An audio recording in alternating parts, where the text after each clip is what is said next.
Галатам.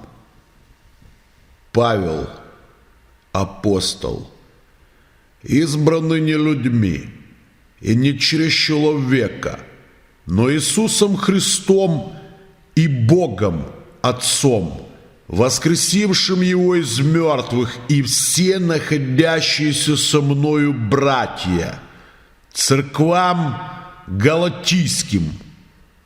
Благодать вам и мир от Бога Отца и Господа нашего Иисуса Христа, который отдал себя самого за грехи наши, чтобы избавить нас от настоящего лукавого века по воле Бога и Отца нашего. Ему слава во веки веков. Аминь.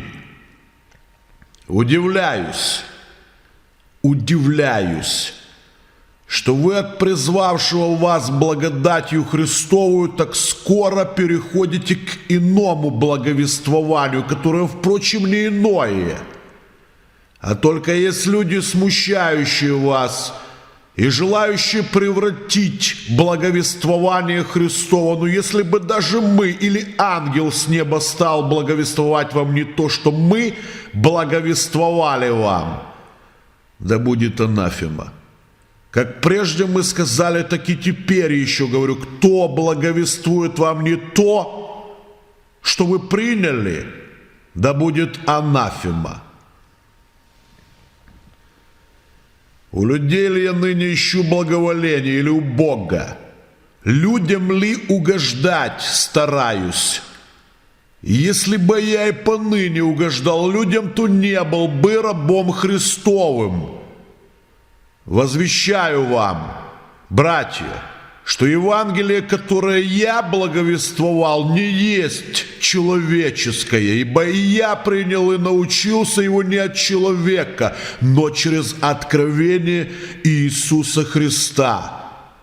Вы слышали о моем прежнем образе жизни в иудействе, что я жестоко гнал церковь Божию, опустошал ее и преуспевал в иудействе более многих сверстников вроде моем, будучи неумеренным ревнителем отеческих моих преданий, когда же Бог, избравший меня от утробы матери моей и призвавший благодатью свою, благоволил открыть во мне Сына Своего, чтобы я благовествовал Его язычникам, я не стал тогда же советоваться с плотью и кровью и не пошел в Иерусалим к предшествовавшим мне апостолам, а пошел в Аравию и опять возвратился в Дамаск.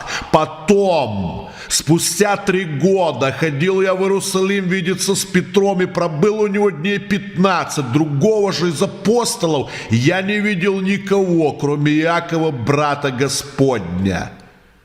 А в том, что пишу вам пред Богом, не лгу. После этого отошел я в страны Сирии и Киликии, церквам Христовым в Иудее лично я не был известен, а только слышали они, что гнавший их некогда ныне благовествует веру, которую прежде истреблял, и прославляли за меня Бога.